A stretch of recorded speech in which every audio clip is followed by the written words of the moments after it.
This is Art and Fly Premium Watercolor Pad, 100% cotton paper, 9 by 12. But I like to take the 9 by 12 sheets and cut them into half so I get twice as many paintings out of a sheet of paper. I'm going to do some aspen trees. I normally don't like to use masking fluid. This is pretty good stuff, this Peebo drawing gum. So what I'm going to do is just mask out some trees. I'm not going to draw in anything on this painting. I'm just going to do loose aspen trees. Got to let that dry for a few minutes before you start applying your paint. I'm going to do a wet and wet sky. Get your paper nice and saturated with water.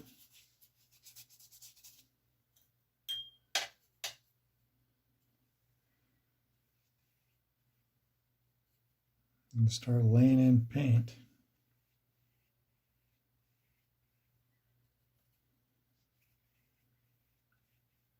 What I've learned about skies is just drop it in once and let it do its thing, because the more you work it, the more you mess it up.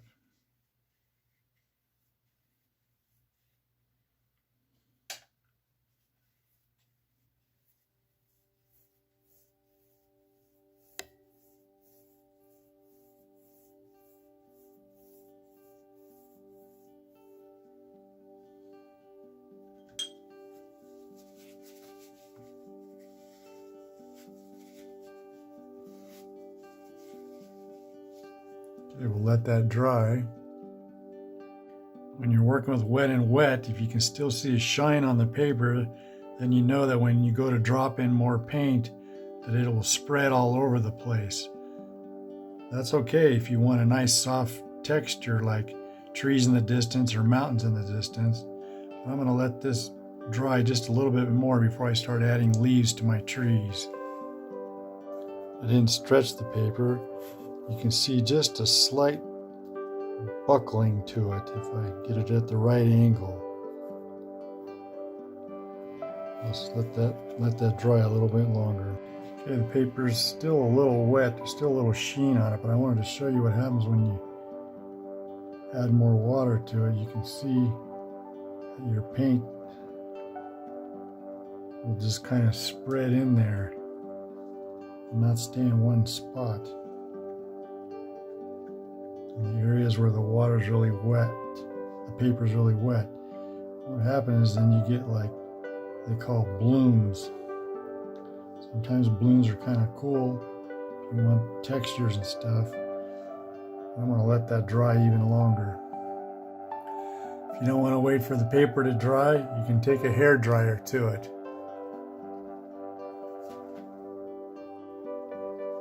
Okay, you can see those spots where I dropped the paint in before the paper was dry, and it kind of pushed the pigments out and left white areas.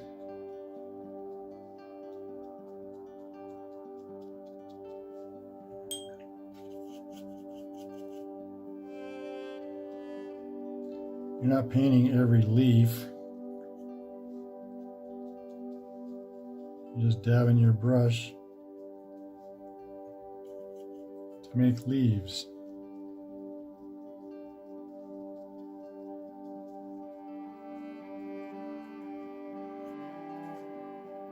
Another thing to remember is watercolor dries lighter than when it first goes on. So if you want some good dark oranges, you got to paint in some really good dark oranges. I've left space in between leaves so you can see the blue sky behind there. If you paint it all just solid colors, yellows and oranges and stuff, it'll look like the tree's on fire instead of just random leaves. Again, you're not trying to paint every leaf exactly like a leaf. You're just kind of doing it loosely to represent the leaves.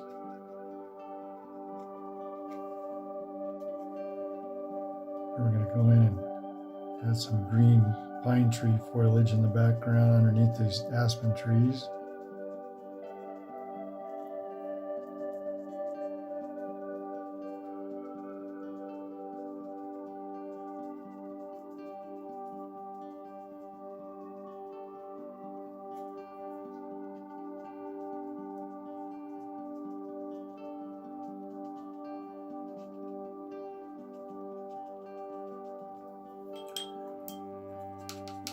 Add a little Payne's gray to your greens. Get some dark shadows.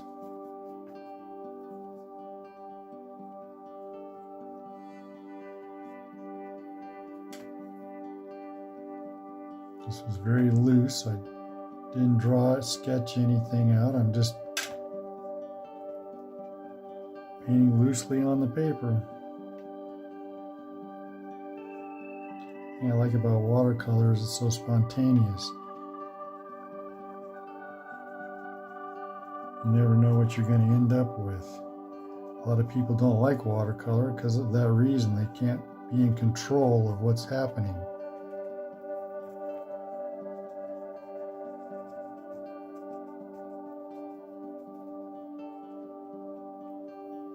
I'll let that dry and then I'll peel off that masking fluid to add some black areas to the bark of the aspen trees. You can use a card to make branches.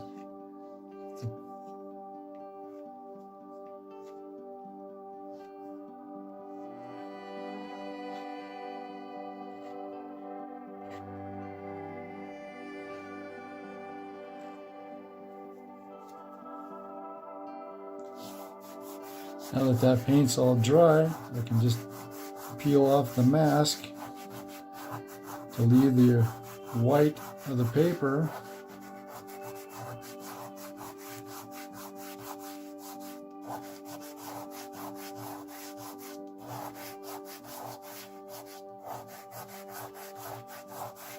And I can go in and paint the bark.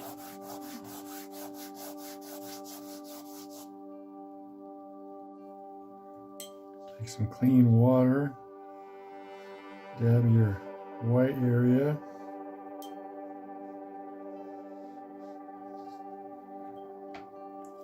Take some Payne's gray and just start putting in knots.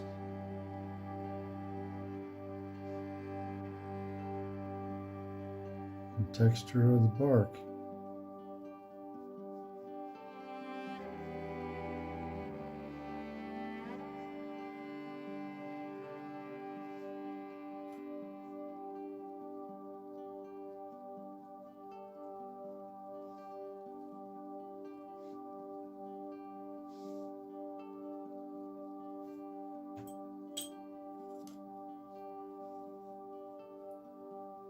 What direction the light's coming from, you're going to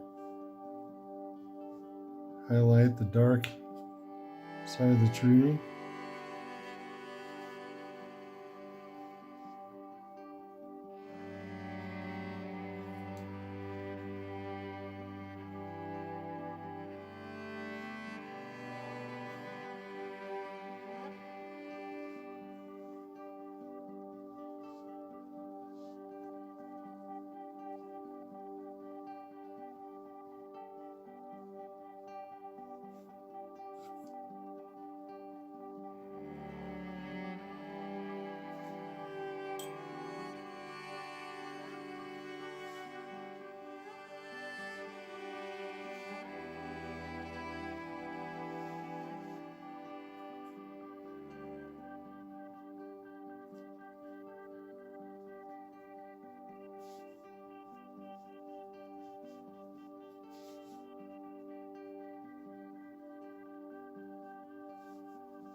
You can take some gouache,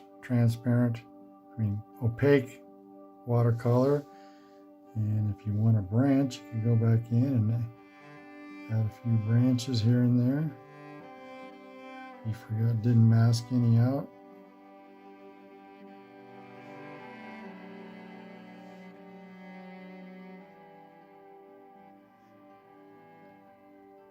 Simple as that.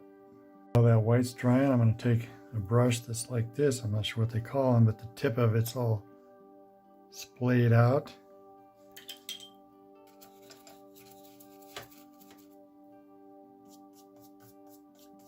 Go in and make like some dry grass.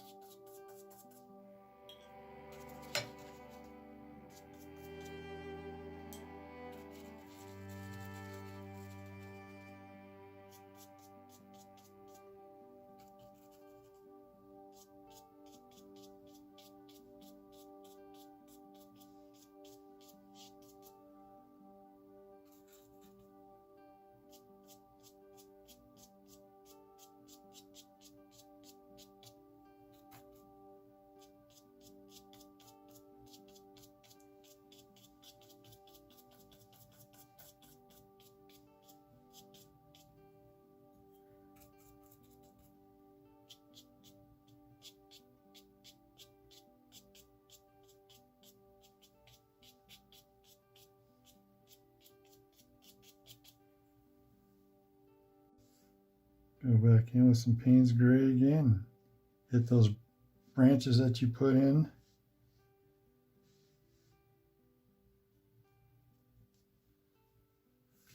And I think that's a finished painting.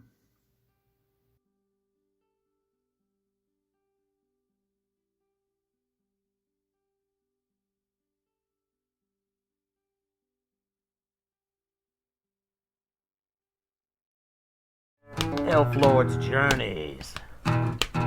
Watercolor paintings